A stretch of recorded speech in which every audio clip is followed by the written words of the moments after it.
Awesome. Okay. Thank you, Jonathan. And I'm actually going to share my screen because I'm going to go through a few slides and then we'll have our guests join us too. So I'm going to see if this works. Is it shared? Awesome. So welcome to today's webinar on race, racism, and privilege. And we're really fortunate to have a lot of guests with us to share about it. And the ability to record it too. We've had a lot of people who are interested in viewing this later as well and using it as a resource. So we'll be excited for this to be a tool for other people to use, specifically in agricultural education. My name is Brandon, and I'll share a little bit more about myself in a second. But I'm going to go through this agenda quick and share a little bit more too. So we're going to ask a couple of reflective questions for people who are participating in this webinar just to kind of think about regarding this topic. So it's something that they can draw again back to at the end. So those reflections will be, and we're going to do a mindfulness exercise. And to people that might seem weird if they've never done it before, but I've been doing a lot of research and reading on bodily trauma, specifically people of color bodies and those out through racial experiences. So I'm going to practice an exercise from one of the books I've been reading that has an exercise in it to be a healing method for that. And that'll kind of help ground us and create some self-awareness as we welcome this conversation into the space. I'm really excited about it. I love the mindfulness exercise. And then we'll go through some community norms, some academic language and framework kind of regarding this, and then we'll get into the panel of different individuals who are joining us and some question and answers for them, and then there will be some resources at the end. And so the panel will be the largest chunk of time for us, but probably for about the next 15 minutes, you'll be hearing a little bit from me. So I will say, here are the reflective questions, and when the panelists introduce themselves, the first question that they will answer is, or that I'm going to ask them answer when it gets to that point, is how has race shaped their life? And this is something that every person can obviously reflect on. And honestly, I would also, just to introduce myself, also like to share that experience as well, specifically just how I am in this space right now, being able to facilitate this conversation too. So when I think about race and the way that it shaped my life, I think about it being something that has shaped my life before I was even born. So my racial identity determined whether I would be born, or the likelihood of whether I would be born. It determined the likelihood of whether my mother would survive that birth. It determined my access to healthcare and the affordability of that healthcare throughout my life. It's determined my educational outcomes in a lot of ways and whether I would go to college or not, or the likelihood of that. It's determined whether there's a level of certain chemicals that are in the soil that are in the spaces that occupy the property that I'm living on. It's determined, as somebody who identifies as a queer person and white, the age that I was able to come out to my families and friends and be comfortable with that. It's determined when I was in high school, when I was pulled over by the cops, the amount of safety and stress that I felt in that situation and the likelihood of whether I would walk away from that situation safe and secure. My race has determined the job that I've gotten, including the job that I'm in right now, and that's as Partnership Outreach Coordinator at the University of Minnesota. And essentially, I'm doing a lot of inclusion, equity, and diversity work, even as a white person, and that my racial identity has shaped me being able to be in this space. It's determined the fact that Jonathan and I both have the power to be able to coordinate and collaborate on this webinar and to decide who gets to be a part of this panel to share their voices. So I come with this and I answer that question because I just also want to address that as a white person and coordinating on this webinar, that I am reinforcing whiteness in a way still. But as we go throughout this webinar, I also want to share that hopefully I can do that in a less dominant way than has typically been practiced in my identity. Yeah, so with that, here are the rest of the reflective questions, which I'm sure you were able to read while I was speaking a little bit. So with that, I'm going to do a mindfulness exercise and facilitate it. So I'll just ask you to get into a space where you feel comfortable, alert, awake, and relaxed. And so before we start, I just want to say that you don't have to participate in this in any way. And if you feel uncomfortable by it, if you feel triggered or scared, or if you feel like it's weird in any way, you don't need to participate in it. But please do feel welcome to participate to the extent to which you feel comfortable to do so, or you feel the need that you need to do so. So you're welcome to close your eyes. You're welcome to fix your gaze on the screen. You're welcome to fix it on a wall in the room that you're in. Just find a space that makes you feel comfortable in this moment. And I want to start by inviting you to find your breath. I want you to notice what it feels like to breathe in, to settle into the moment,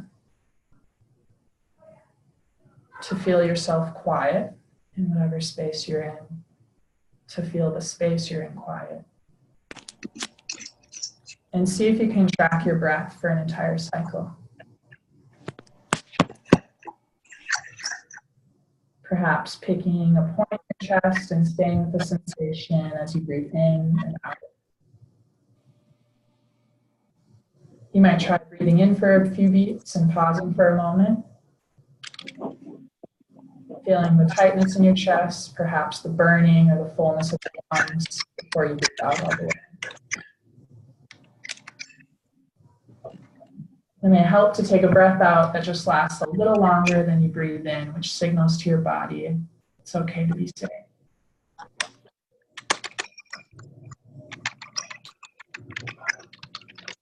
I want you to find your breath again and allow yourself to follow a breath. Beginning to end, and the sensation in your chest and lungs. And while you're with yourself in this moment and with your breath, become aware of the space that you're in, the day that you're in, and the webinar in which you're about to participate.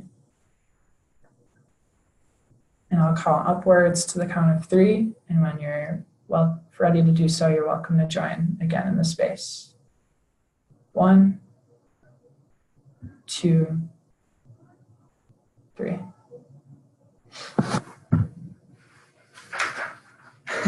I see Dr. English doing a little shake of her shoulders on there in the webinar. Okay. All right. So with that, we'll go through a few community norms just to kind of set the context. I'm actually just going to highlight a few of these and let you read them. So obviously, practice mindfulness of body and mind.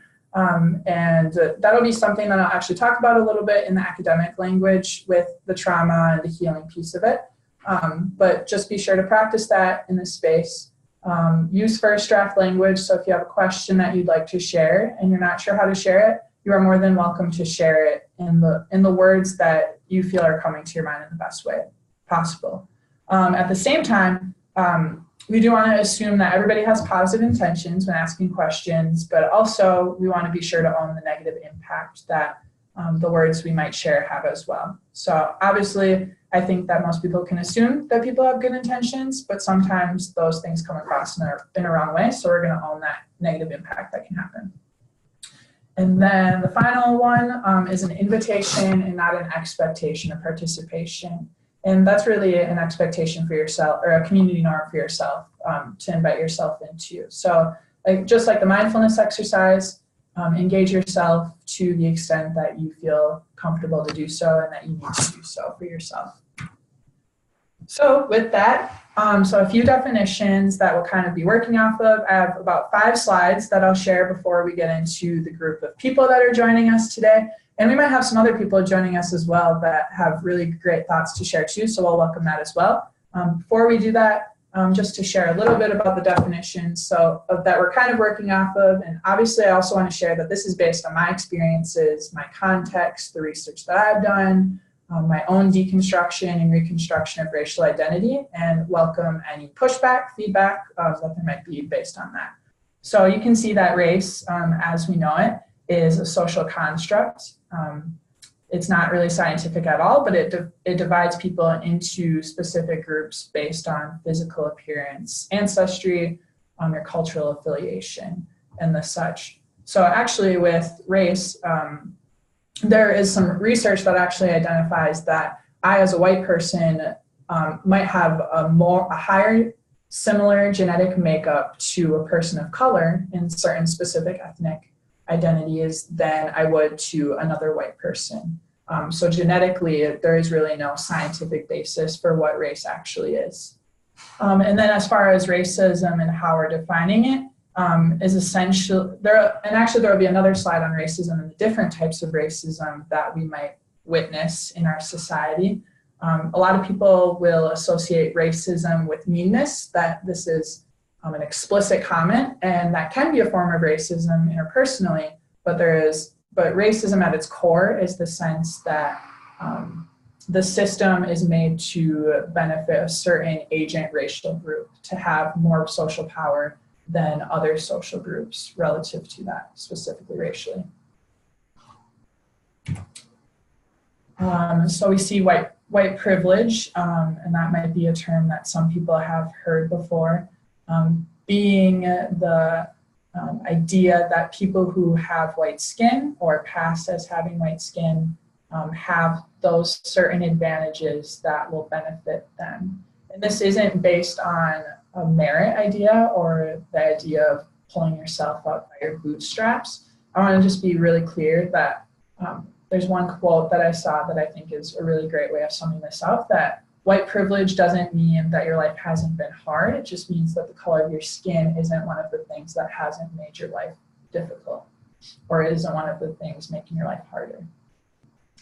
And so then you can see racial equity as kind of being something that I shared about earlier when I was talking about reinforcing this idea of whiteness and the different outcomes that I've had in my life, is the idea that, so I talked about race dictating the likelihood of me being born and my mother surviving that birth. Racial equity would be the condition that likelihood would not be different between me and a person of color, that all outcomes would be the same. And then racial justice is essentially the movement towards that effort, and that's through a variety of ways. It's not just through changing minds and hearts. There's an awesome scholar, Ibram Kendi, who actually talks about how the changing of minds and hearts happens after policies and practices have been changed. So it's a combination of all of those things together that is racial justice. And then trauma, oh my gosh. This is something that I have been learning a lot about lately, and there's an awesome book called My Grandmother's Hands, written by a licensed social worker, actually in Minneapolis, where I'm based in, and talks about the idea that every single body, a person of color, white body, whatever body that you're in, that we all carry around racial trauma within us. And so how we respond to interactions between each other, it actually filters through our body before it filters to our mind.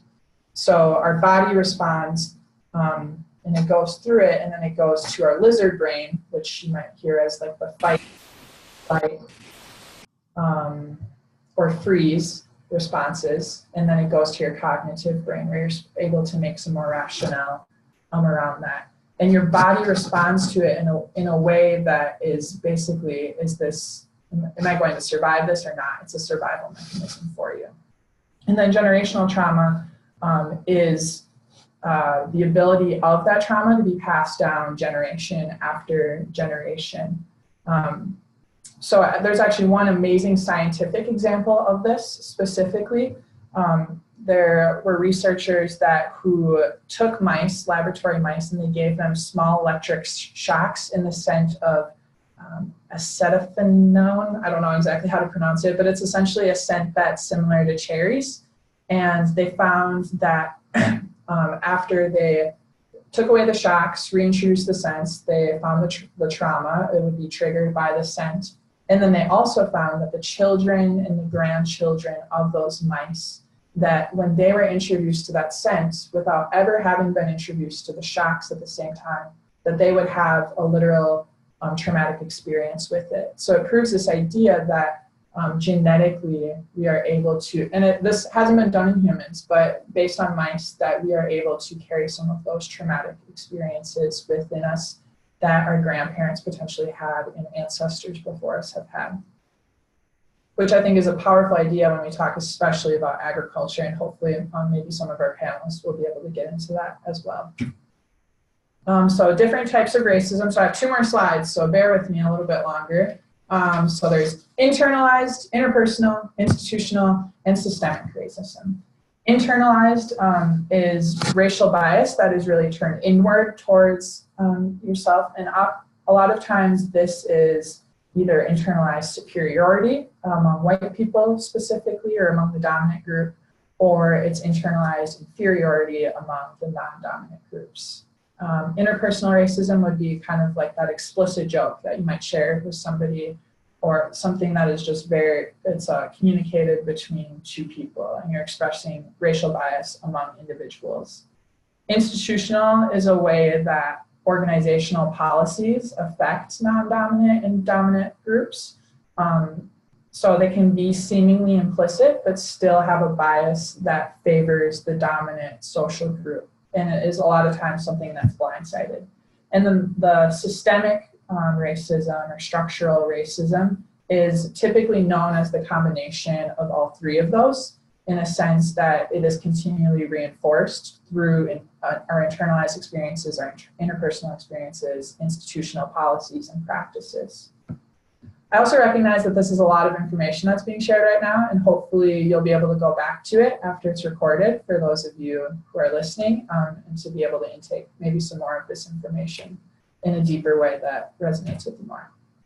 And so lastly, I'll share a study that 2 men did.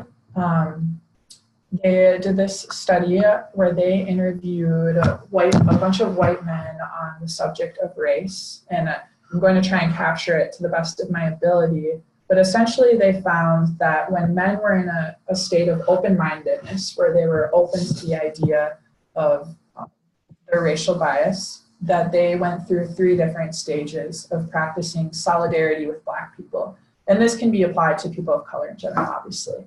But I think they specifically focused on solidarity with Black people.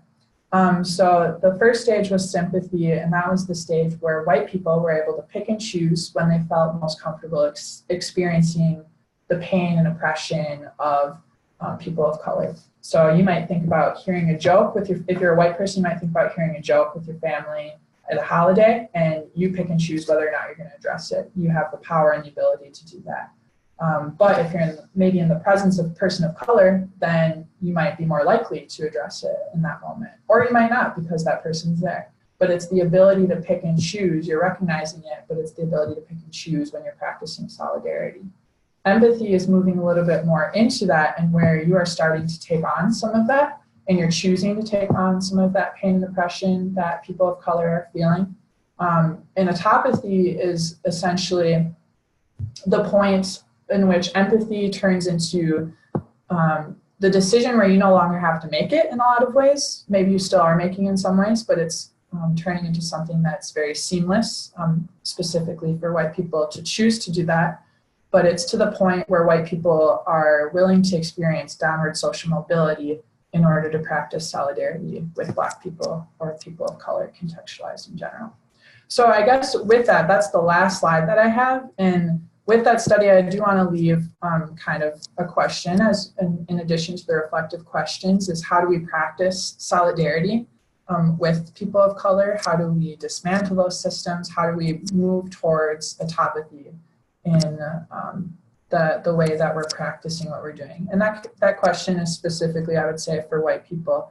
And then also maybe for our people of color to think about how can white people also practice that autopathy with them as well.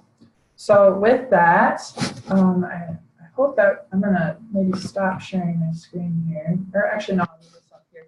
So if everybody's on here, this is the different panelists that we have. So we have Zach, who is with Oklahoma State. He's an AgEd student. and he is a founding board member of the Native Youth Food Sovereignty Alliance. If Dr. Baggett's on, he's an AgEd professor at Penn State and former NFA member.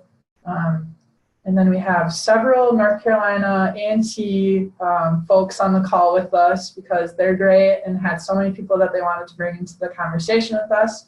Dr. English, who's a professor, and Dr.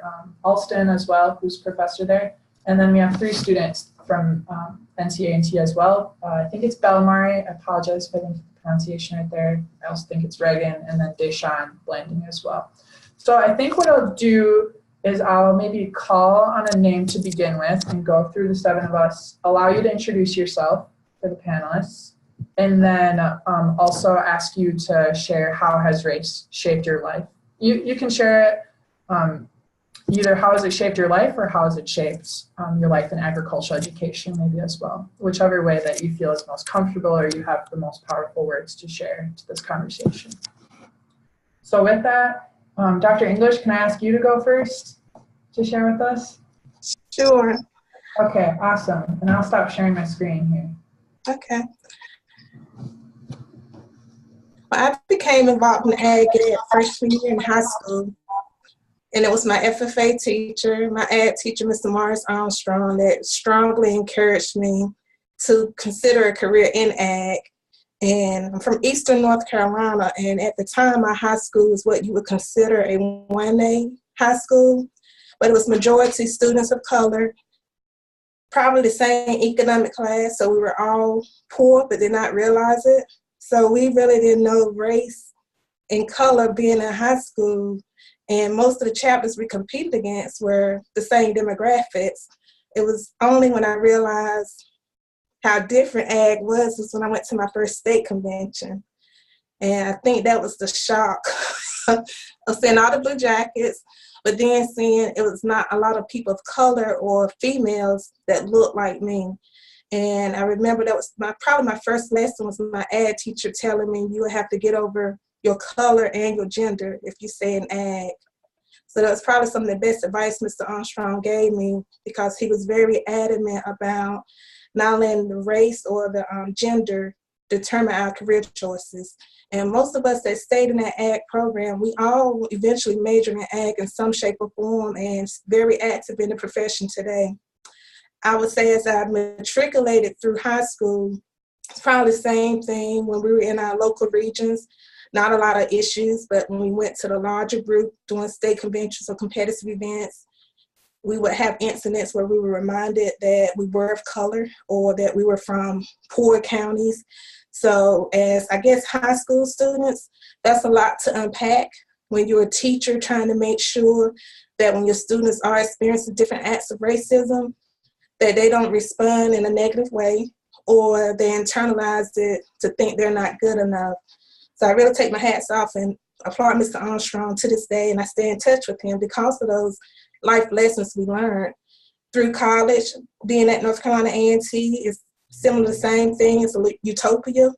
Being with students of color across the board who wants to major in ag, but then when you go up to the bigger discipline, you're reminded once again, it's not a lot of people in color in ag. So we end up figuring out our own little work groups.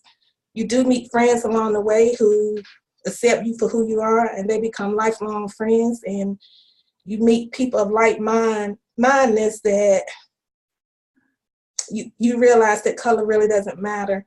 I think it might be a small group who might have been raised a certain way to have different thoughts.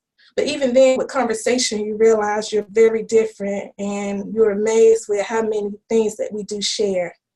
So as a Black female, 42 years old from Eastern North Carolina, I think race has always been a contributing factor when I was not aware, and even when I became aware of it, especially in the field of ag. Awesome. Thank you, Dr. English. Dr. Alston, do you want to share next?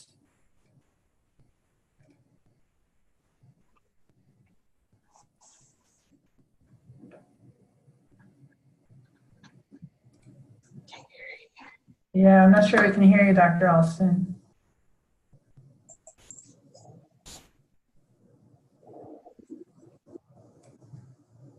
Here, maybe we'll, he's saying something, but I don't know what he said. Maybe we'll go to a student and then come back to you. Is that okay? Can you give like a thumbs up if that's okay? Yeah, okay, cool. Let's go to Zach. Are you willing to share next?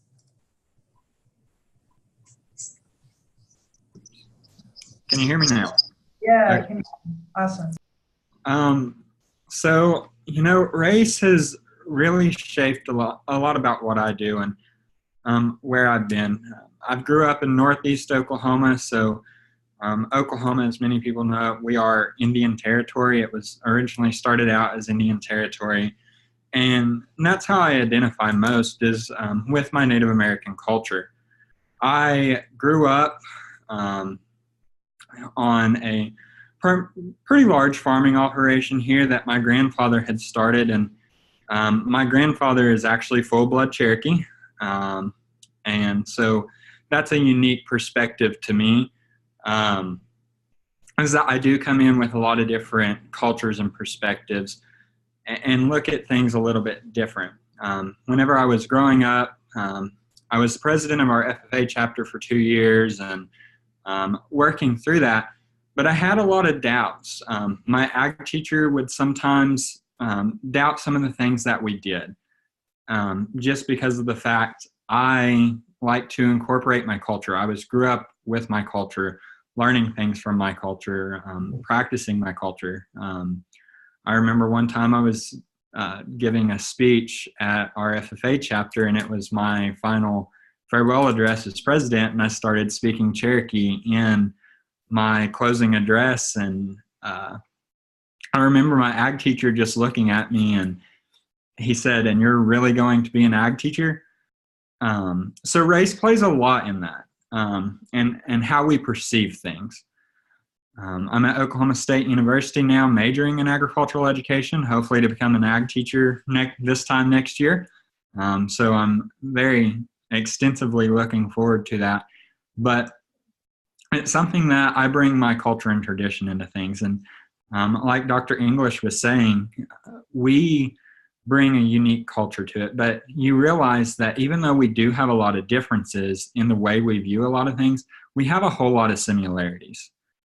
Going to different events, coming to Oklahoma State, going to their national FFA convention, going to your state convention, you find those group of friends, you find those people who you do share those interests with and who are always there to support you.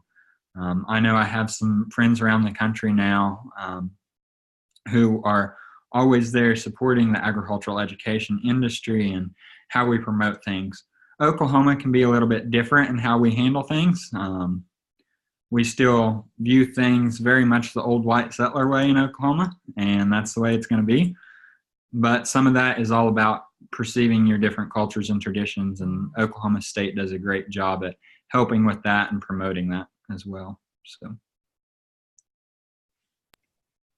thank you. Is Dr. Baggett able to share a few words? Dr. Baggett, I unmuted you.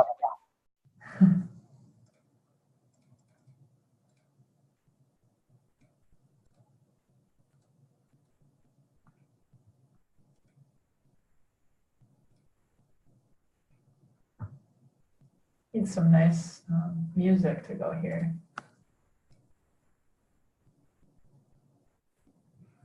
Okay, how about we try another person? Deshaun, do you want to share about your experiences and introduce yourself?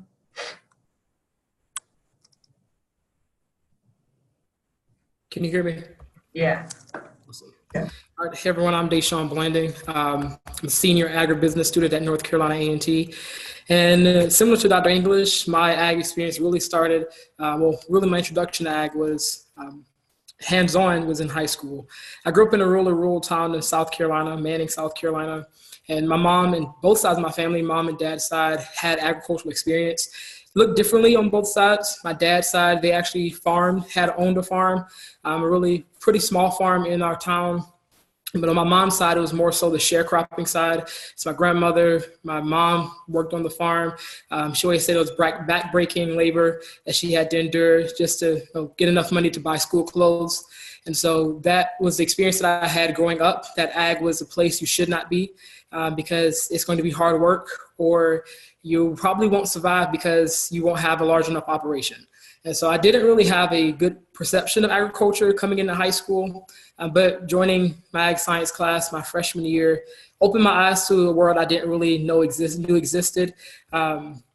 And so my ag teacher, Coach Michael Haynes, really taught us what agriculture is and how we can get involved in it in different avenues. I didn't really understand the communication side or the engineering side. For me, I was only taught about the labor production side.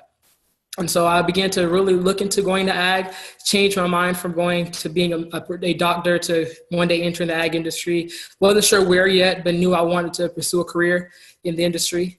So I was my chapter president my sophomore and junior year of high school, and a state officer my senior year in South Carolina. And then my chapter, similar to Dr. English, was a majority Black chapter where it was pretty diverse, but majority Black. Had probably like 60% Black students, and then Hispanic students and white students were mixed into that 100%. And so we learned a lot about each other, but what I also learned really living in my town was implicit racism. A lot of things were unsaid. It was just felt, whether that was, through issues with the Confederate flag, or if it were comments that were said but behind people's backs but never to their faces. It was interesting growing up in that culture, and then going on to A&T. Well, prior to coming to A&T, also the students in Manning High School, they had a really repressed mentality. Weren't ambitious, didn't really see their way outside of South Carolina, some not even Manning or Clarendon County. And so going to A&T was a really eye-opening experience for me. Being able to be surrounded by majority Black students who were ambitious about their career paths and ambitious about life and helping their communities.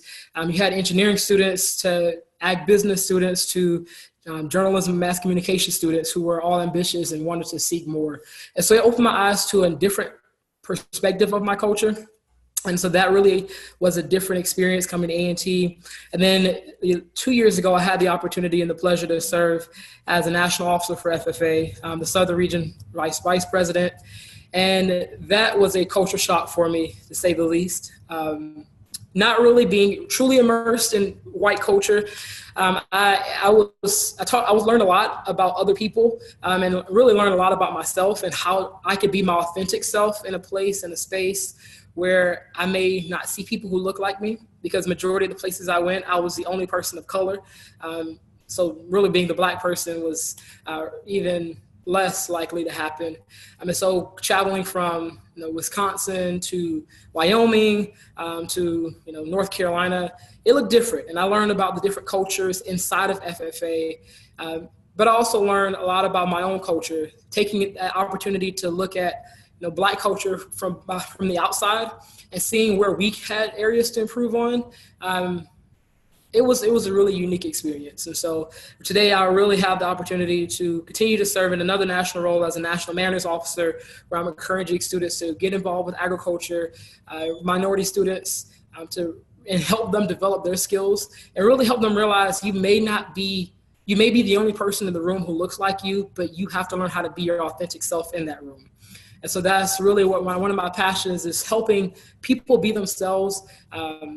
So I do hope to go to law school in the next couple of years and study critical race studies, and then eventually food law, and really work to develop our rural communities, and especially along the Black Belt, where you find a lot of Black communities who are impoverished and repressed.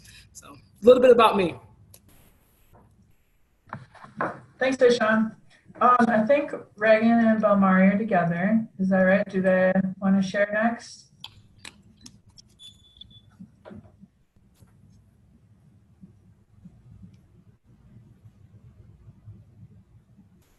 Reagan? Hold on. Okay, this together works? Yes. Yes, perfect. Can you hear me? Yeah. Yes. Okay. Actually, I'm not with Belle. She actually just dropped me off, but I can share my story. And she was on her way home. So so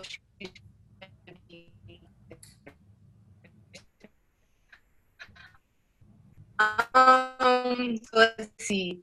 I grew up in a completely white with little diversity town. And mom was an educator and she taught AgEd for what other people say because a lot of people in my town are really, really racist. And she was like, I don't care what anybody says. If you want to be friends with them, you be friends with them. And that stuck with me. And actually during high school, I wasn't involved with ag that much. I was more into softball. And that's how I got to North Carolina A&T was by softball. And then I found myself back in the ag department. And now I have made life connections and I have learned life lessons that are going to take me very far. And I hope to work closely with many people to bring diversity into agriculture because I see it just sitting in the classroom. A lot of minority students feel that ag is only for white people or, you know, and I don't want that to exist in my classroom. And I want to help to destroy that theory that they don't belong in this environment. I want to make sure that they feel welcome, at least within my classroom, if I can't do it in anybody else's classroom. So, and I guess a little bit about myself.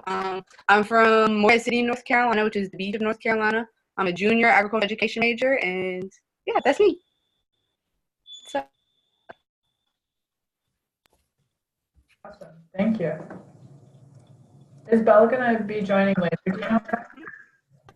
Is Bella going to be joining later? Yeah, she should be back in 15 minutes or so, somewhere around in there. I think that she just joined through voice. We actually just been teaching. So Thank you for making it work to join us. All right, well, let's circle back to Dr. Alston and Dr. Baggett if they're able to join us, either one of them. Give it your shot.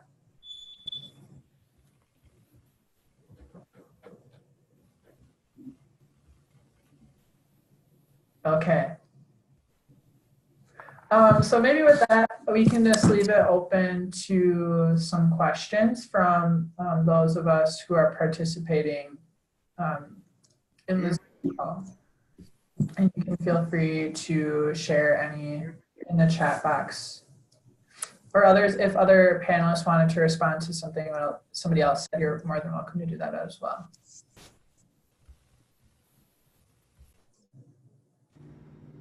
Can you hear me? Oh, is this Dr. Alston? Y'all hear me? Yeah, talk really loud though. I was clicking some buttons. Okay.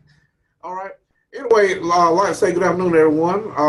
My name is Antoine Alston. I'm Associate Dean of Academic Studies here in the College of Agriculture and Environmental Sciences at North Carolina A&T, also Professor of Ag Education.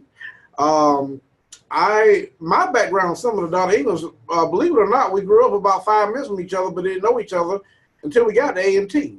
My father was my high school ag teacher, and he was an NFA member, and was actually one of the mentors for Dr. English's ag teacher, as a matter of fact. So it's funny how these connections happen.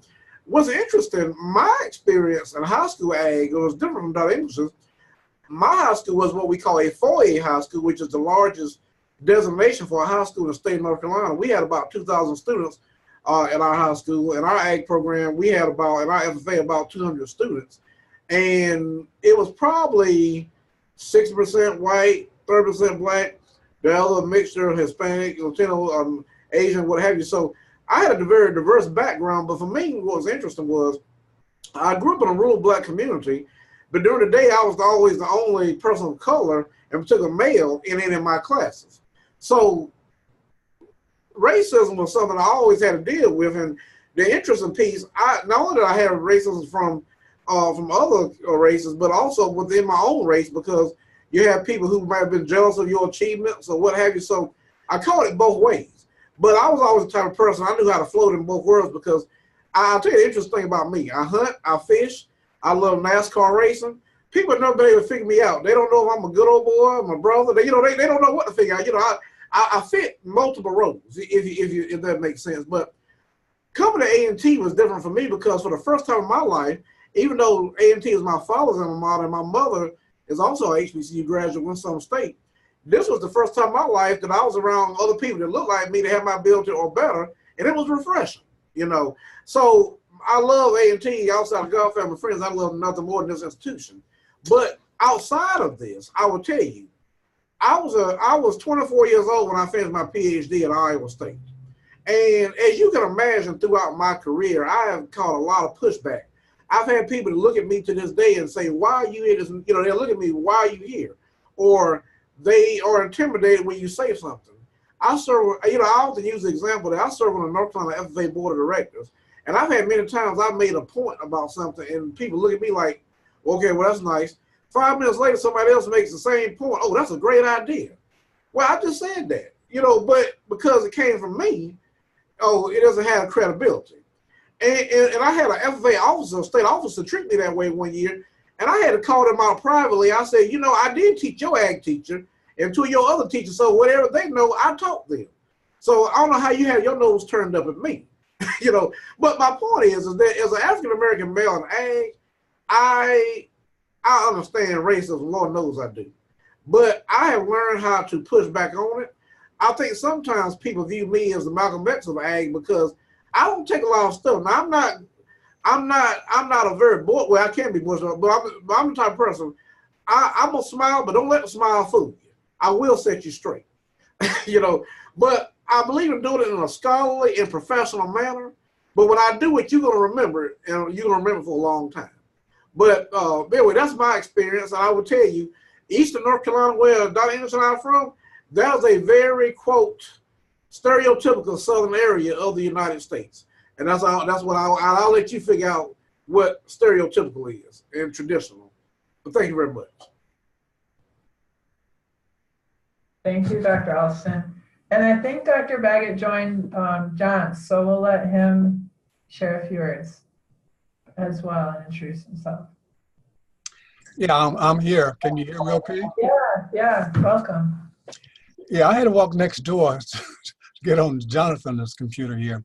But I'm a North Carolinian as well.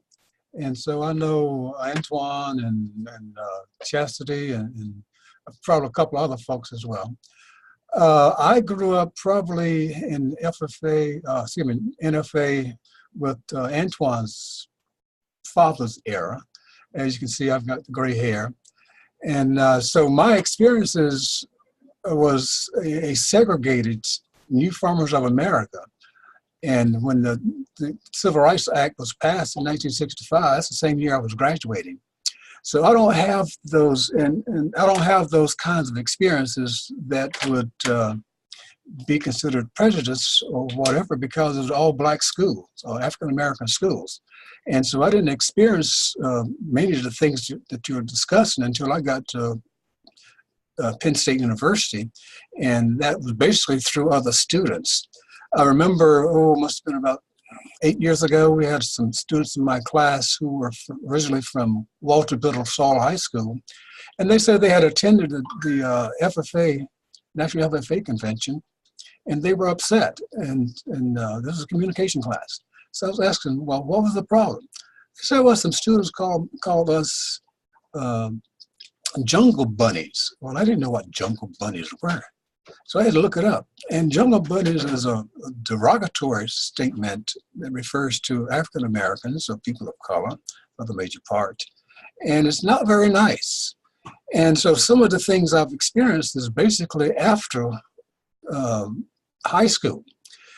I have had some experiences at Penn State University in the surrounding areas that have been disturbing, but I don't see them as shaping me because I've already shaped psychologically and emotionally and those kind of things. But you take young people who are just developing their personalities or refining their personalities, some of these things can be detrimental to them. And you say, well, where do people get these kinds of thoughts and ideas from? And I've concluded it's from the family. whatever family they grew up in. You know, the moms, the dads, the uncles, the aunts, and grandmothers, and so forth. My late wife was may she rest in peace, is a physician. And I remember a story that really still disturbed me. She was on call at a hospital, and it was Allegheny General Hospital in Pittsburgh. And she was the only physician on call. And an elderly white lady came in, and she was having problems breathing. And so my wife, being the person on call, said, well, we can intubate you, putting this tube down in her throat and lungs and so forth. And the lady said, no, I don't want a N-word person touching me.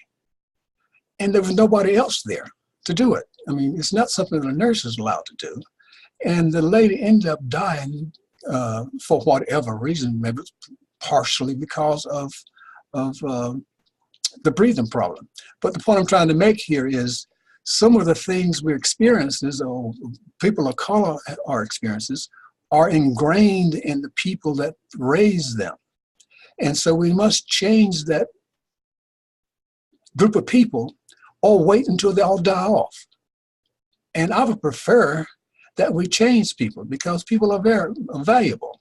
I mean, I work with an AgEd4All project where we work with people, elderly people for the major part. And they have very valuable experiences that we need to keep going as long as we possibly can. So when we think about some of the attitudes and those kinds of things, we really need to start educating people and get them to think about what they're saying and be open-minded and be accepting of people with different experiences. Just 2 weeks ago, and this kind of shocked me. I was at home, my car had broken down, and I had called this record service, well, AAA, and they sent a record service there. And I'm standing out by my vehicle. I have 2 vehicles. I'm standing out by my vehicle, and this record guy, and driving the record, he must have been in his 20s, I would think. And he backs up to my little car, it's a little black caddy, and first thing he said was, "Do you live here? I mean, why else would I be there?" As if I'm breaking into somebody's house and towing a car away. But things like that are very disturbing, and it means that this person grew up in a family where there was some kind of bias, maybe racism, I don't know. I was thinking more bias, in this nice neighborhood, with this nice house, and he asking me, "Do you live here?" I mean, didn't make any sense. So I think we still have a problem educating people. We still have a problem helping people to identify their own biases and recognize it. I mean, there are going to be some people just can't change. That's all there's to it. And there are going to be some others who are open-minded and accepting of people of different color, different race, different location where they live, and those kinds of things. So, and another situation, a couple of years ago, I sang the New Farmers America NFA Bowl song at the National FFA Convention. And in the conversations, talking with faculty members and ag teachers and so forth, and one person said to me, he said, "I could never be successful in your NFA program because I can't sing." Well, yes, Black people sing for the major part, but that's not the program. That's not the program at all. The program is agricultural sciences development. Singing is just like, I was also a part of the judging team. We always went to A&T State University for the national convention, for the state convention. And so that kind of rubbed me the wrong way, but these are things that I would never forget because I thought they were so inappropriately shared. And that's why we have to, zero in on and try to do better with, all of us. Now, did I react negatively to this person or any person? No, because I understand that there are people out there who just don't get it. And so we have to work with those individuals. But we can't just go, "Oh, let me just hit this person." It doesn't work that way. we're mature, you're individuals. And we want to get the best with people we work with. We want the best out of people we come in contact with and all those kinds of things. So I take my hat off to A&T because they've made a big impression on me. That's where I got my BS and MS degree. And it's very important. Chastity is there, and Antoine, I've been knowing Antoine since he first started at A&T years ago. And so they're good people there. So that's my perspective. I'm willing to answer any question if you have for me, if you have any. So that's my spiel, and I stand behind it. Okay? Awesome, thank you. I'll invite questions to be posed in the webinar chat if participants would like to ask any. No, I had a couple of people privately message me. So if you want to just enter those in there.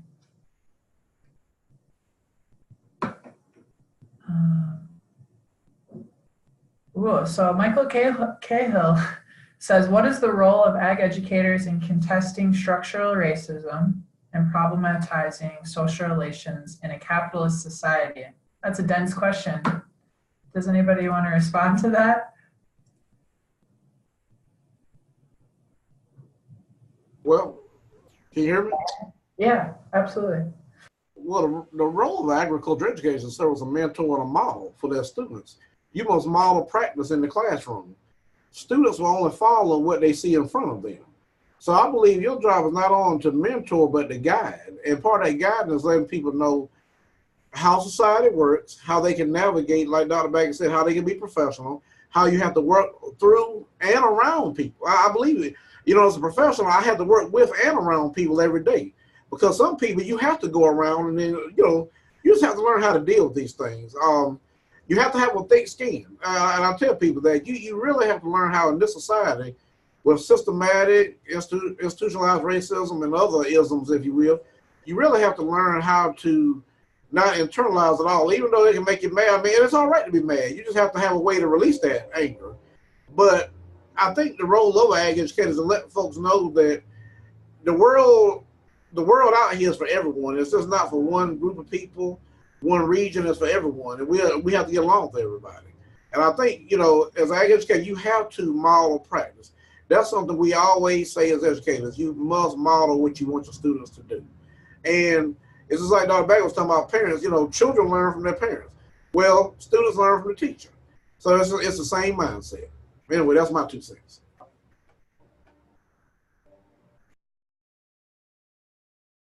I would like to share.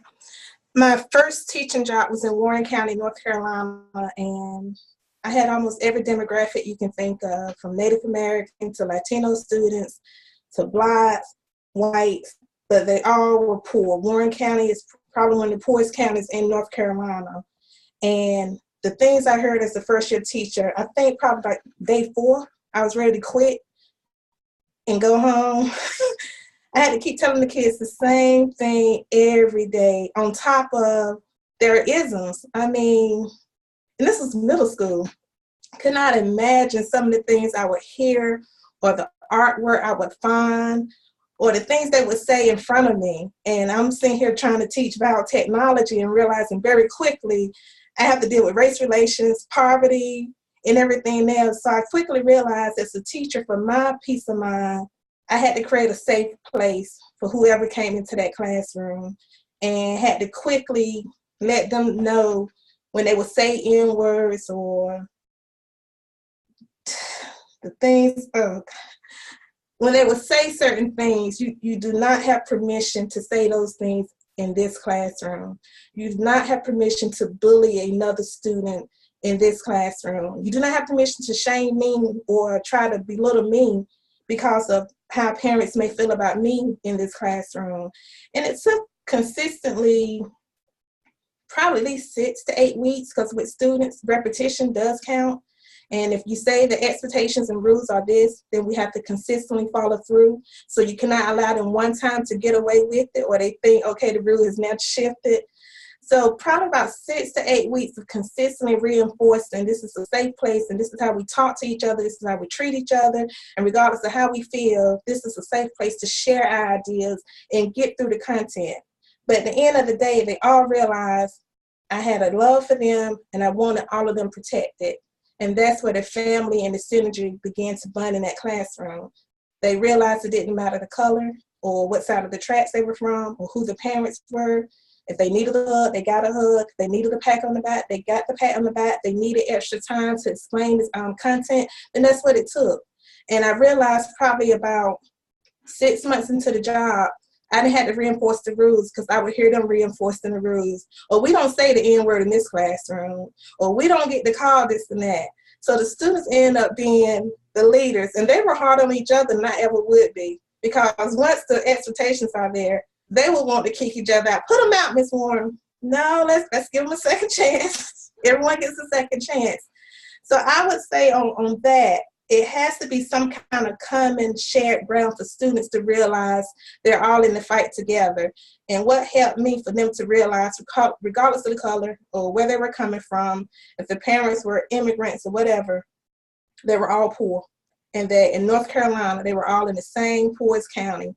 And no one expected those kids out of Warren County to become productive citizens.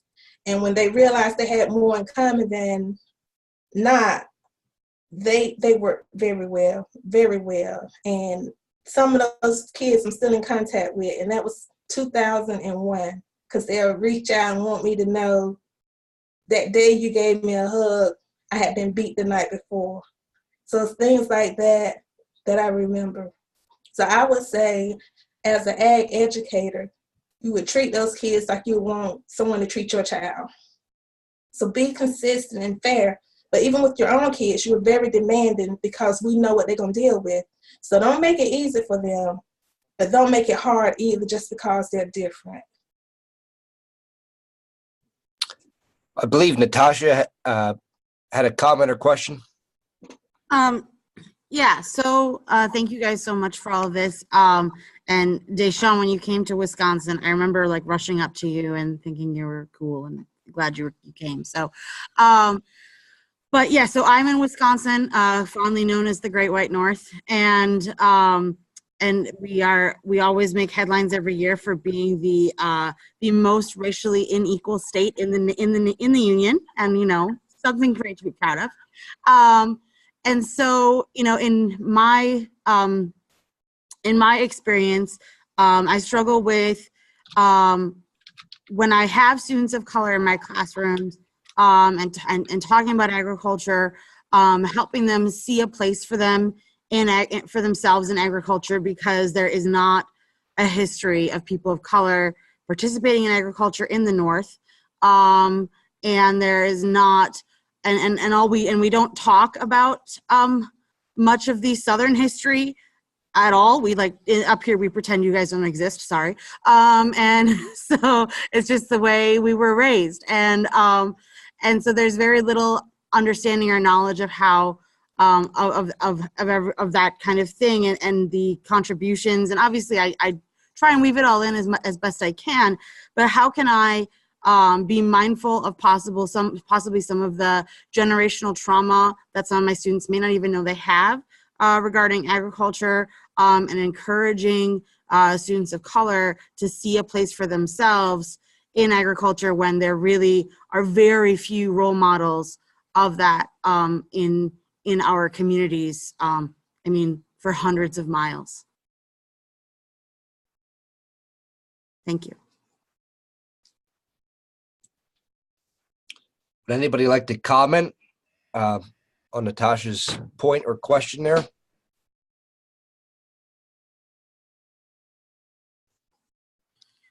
Or not? This is Deshaun. Hi. Hey, how you doing? Glad to see you again. I think one thing that I've realized in trying to get minorities in ag is just first a sense of awareness. I think a lot of times they don't realize the problems that the generational trauma they've experienced.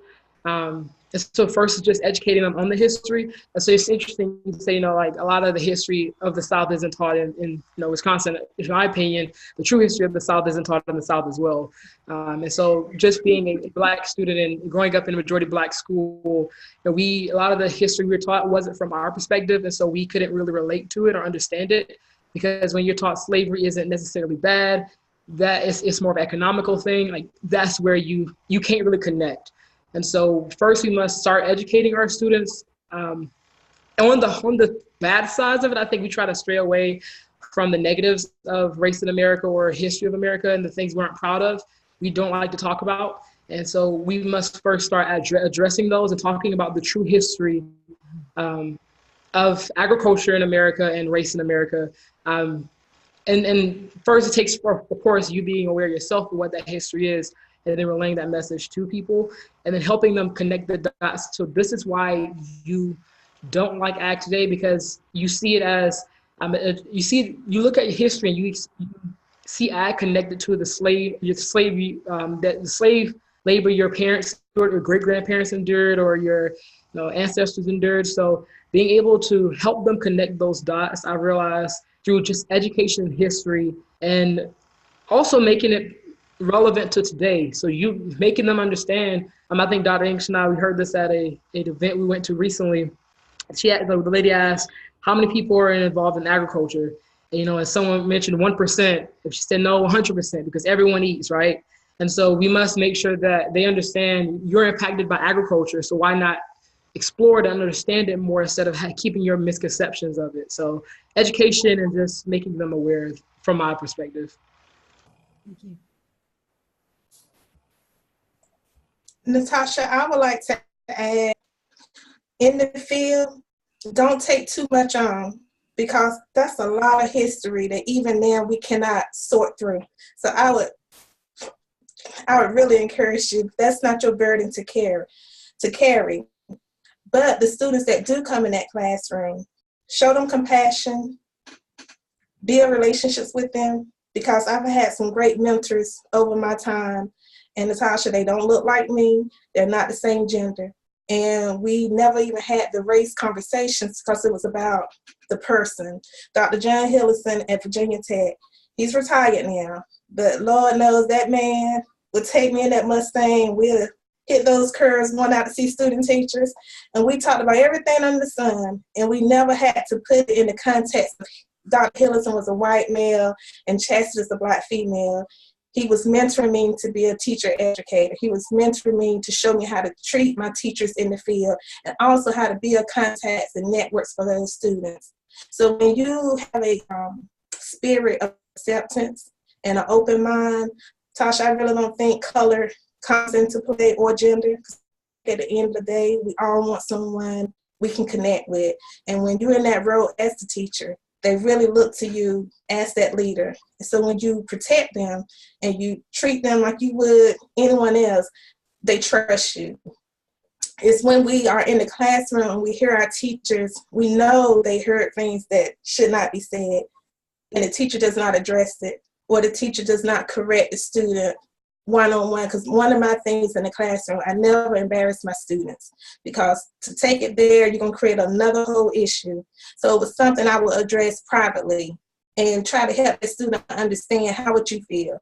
And then the student, more than likely, because most of us know right and wrong, the student would take it upon themselves to go apologize. And that alone would start the communication and the conversation.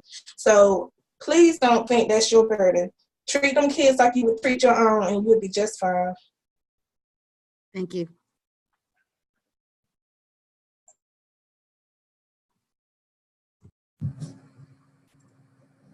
Is it okay if I chime in for a second?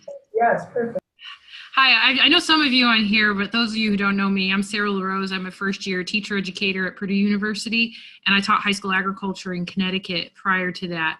And some of the stuff that Natasha was bringing up about how kids in the North learn about history, I found to be similar in the Northeast. And oftentimes I think that people who live in states that were in the Union during the Civil War, like say, "Oh, we're the good guys. We didn't play a role in that at all," and so they kind of deny having any involvement in that. But at the same time, I get these kids walking around with Confederate flags in the back of their trucks and saying, "I'm a rebel," and I'm like, "You're from Connecticut. Like, what's your deal?" And so having those conversations with them. At least help plant the seed for them to think about, why am I doing this? And I think a lot of them thought they were being cool, or they associated the Confederate flag with being country and a redneck, and they thought that was all super cool. And I think that as teachers who happen to not be of color, having those kinds of conversations with your students is really powerful. And I had students in my classes who were saying to me during what was happening in Ferguson, Missouri, what's going on? Like, we don't know what's happening. And these were white kids asking me this. And so they just never had a space to talk about it. And this just came up at the beginning or at the end of class one day, and I wasn't expecting it.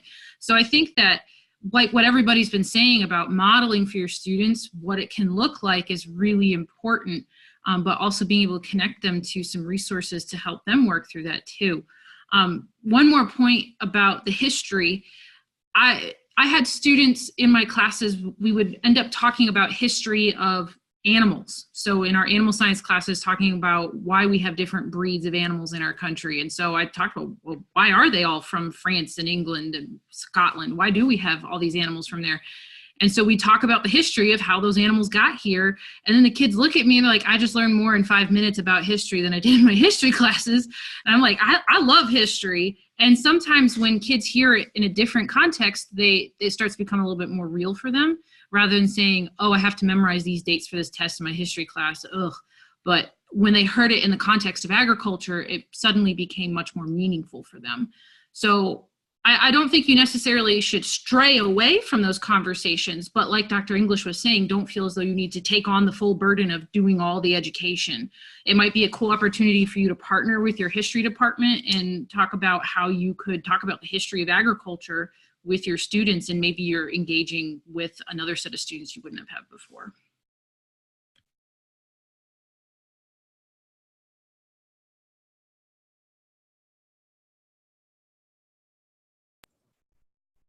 Did anybody else want to respond to Natasha's question at all?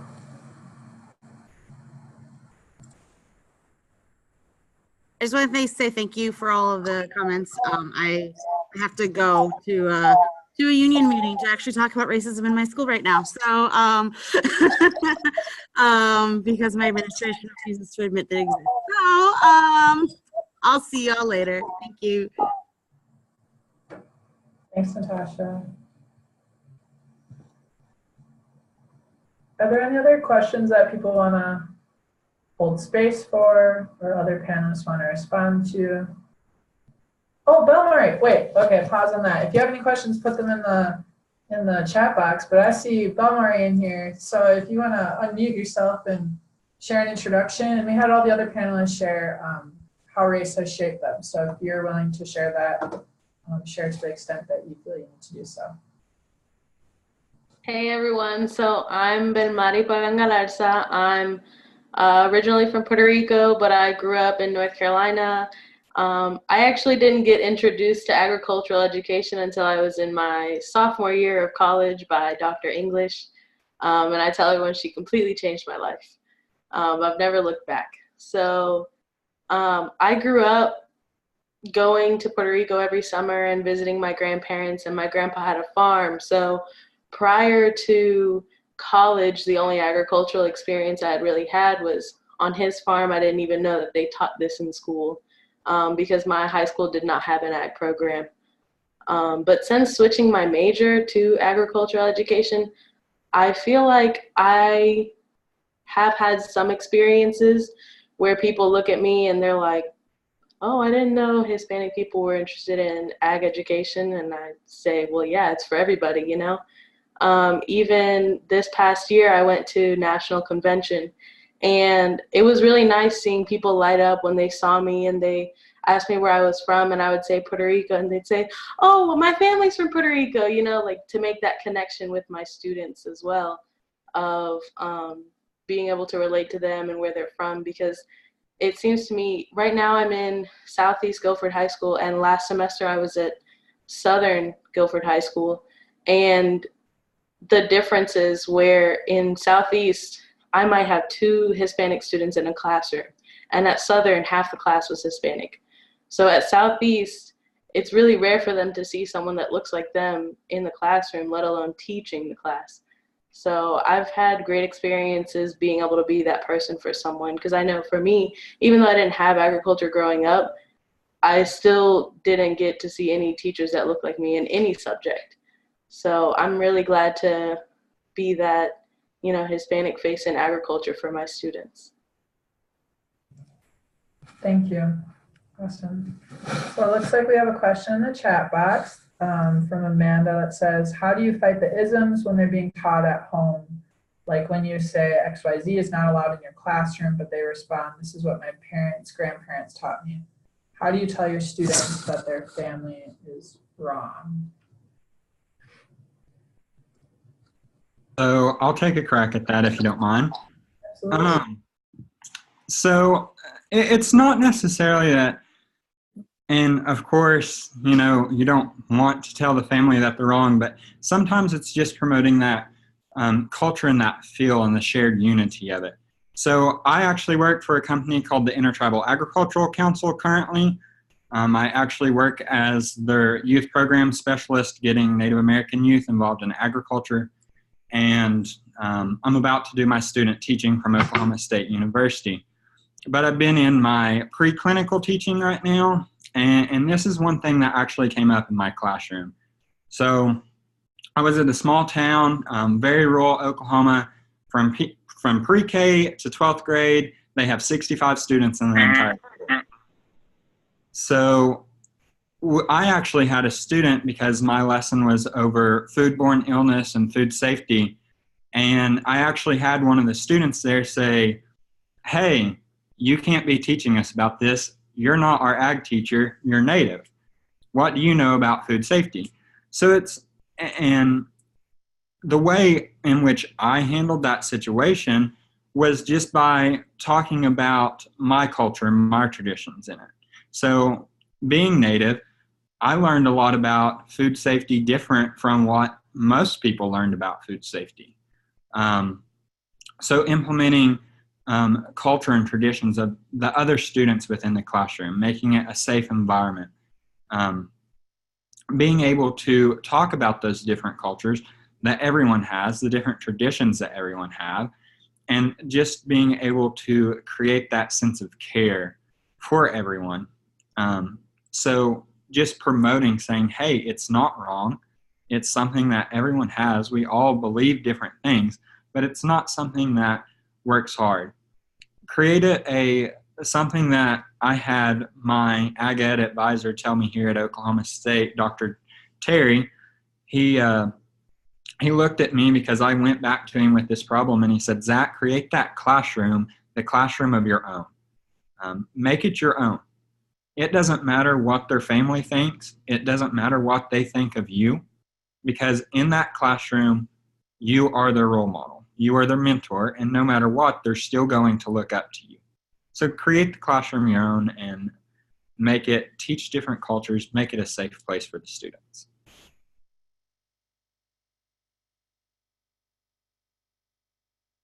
Thank you, Zach. Anybody else want to share?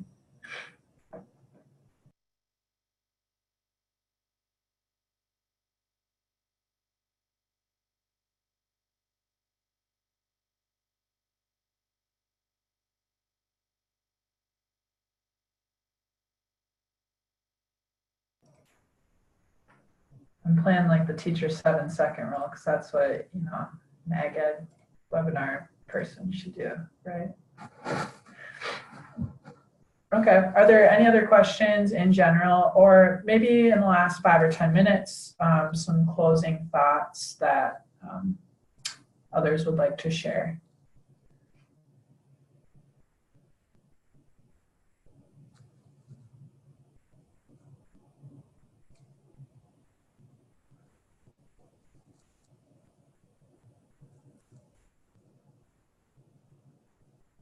So I have a question for everyone. Yeah. I'm having an experience right now during my student teaching where I have a student that says that he doesn't feel like he should respect me because we're culturally different. So he says he doesn't see me as like an authority figure because he is a Black student and I am Hispanic, where he respects my teacher that I'm working under, Miss Newton. She is Black, so he respects her and he'll do anything she says. But for me, he's been giving me trouble because this is totally out of his mouth. He says that it's because he doesn't connect with me because I'm Hispanic.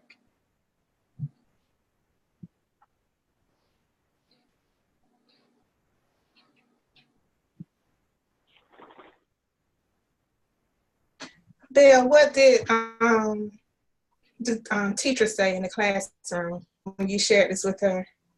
Well, actually, he said it in front of both of us. So what Miss Newton told him was essentially along the lines of, it doesn't matter whether you connect with her or not, you still have to listen to her. She's your teacher. And typically, as soon as she says something, I notice a difference in his attitude towards me. But by the next day, it's back to where it was.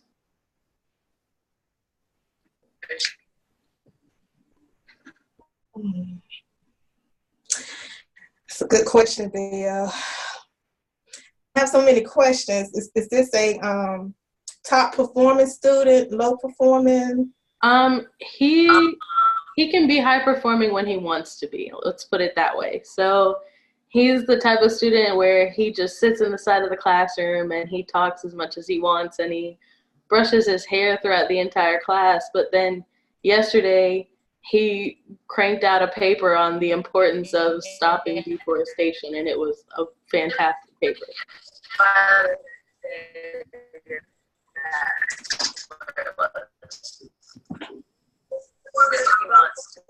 You know what, Bill? I would probably call his parents, truthfully. Okay. I would have a conversation with the mother and father. I really would, because of the simple fact he felt comfortable enough to share that, not only in front of you as the student teacher, but the teacher in the classroom. Yeah. And I would just let mom and dad know, you have a very bright student, very intelligent. He's so smart. He can do all his work and brush his hair and do everything else he wants in the classroom. But do you know this is what he told me? And mom and dad just want you to be aware, because with that attitude, he's going to have a hard time when he leaves this classroom and he start his career in life. And I just want to help you to help your child, because this is going to be an issue. Now, either they're going to say they don't know about it, but if they are good parents, you'll see a difference when he come back in. He's testing your authority, first of all, but he's also showing the other students how to treat you. So I would not tolerate that disrespect. Yeah, luckily the other students have listened to the teacher and I haven't gotten much disrespect from anyone else. But I have started taking over as teacher for 2 weeks now, and this is the second or third time in 2 weeks that the teacher and I have had to pull him aside together because he's disrespected me. Call his mother and father. Okay. Dr. English, what advice do you have for teachers, especially the younger ones, when they do make that call home and perhaps receive pushback from the parents that support the unacceptable behavior or thoughts or comments that their child is making? First thing I encourage all my teachers to do is to document everything. And when you document, it's nothing like detail. You document location, who was around, time, date, and summarize what you said, because they're going to want that evidence, because a lot of parents, of course, the first response, not my child. But when a person takes time to document in that way, it's an indicator that it was important enough to me that I took time out my schedule to document this incident. Bill, you have 2 or 3 scenarios at this point that you can document a repeated behavior. And what we do know, if they get away with it the first time, they're going to do it the second time, and they're going to keep on. So the pushback when it comes to the parent, I always say start off with the positive. So give 2 or 3 things that's really great about your child. But then you start with what we really calling about. Well, Mom, the purpose of this call is 3 times in a row, your child has questioned my authority due to the fact of my Latino heritage. I don't know if you're aware of it. I just want to have this conversation with you because, again, I'm trying to help you. You come at the parent not as your child is bad, but this is a partnership. I really want to help you with your child in this situation. I think the biggest thing I have learned, you can't attack the kids regardless of how bad they are. But when I frame it in such a way of I'm really trying to help this child, it comes from a place of caring and concern. These are some red flags I'm seeing. Then most parents are either A, they shocked and surprised because they really had no idea their child could go there. But then 2, they're really appreciative that you took the time to make that connection because they were not aware of it. Now, when you have the one that just goes crazy and they don't went totally left field, ma'am, I just called to let you know what was going on. Thank you, and you hang up. You document that as well, and you share it with your student, your teacher, and you also share it with your principal just to cover yourself. Because if they don't address it, Bill, you're going to see it's going to be worse by spring break. He's going to keep on. Thank you. Thank you. Are there any other closing thoughts or questions or responses to what's been said? Brandon, I just want to thank you and Jonathan for your efforts because I really believe conversations like these are the beginning. And when we have the time to converse and share, I just think we realize we're not different at all. Absolutely. Thank you, Dr. English. Maybe with that, I'll share the reflective questions one more time for those of us who just want to take a peek at them. And then I also have a resources list, which will also be sent out by Jonathan, I think, to all of the emails that signed on when they came into the call. So I'm going to share my screen again for 2 seconds. See it? So here's the reflective questions, just for us to think about again. How has race shaped your life? What were the first ideas you learned about race and how did you learn them? How are those messages incomplete based on what you know now? And how does this apply to those you work with? Maybe specifically thinking about students. And then here's some of the resources we pulled together. Would definitely welcome any other resources, especially in the chat box that other people would like to share. But these are, and actually I think a couple people shared some of these resources in the chat box. So here's some for you, and you'll also get this slide via email as well if you plugged in your email. Any other closing thoughts that people would like to share?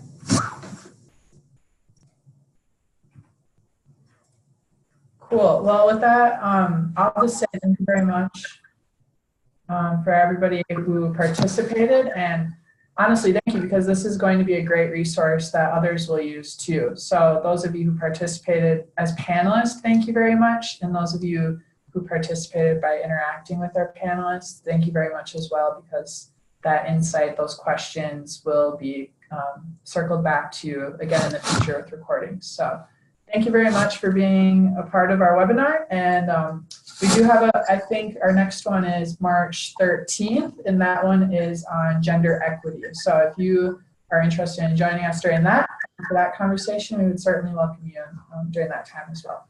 So thank you very much. Thank you, everybody. Bye-bye.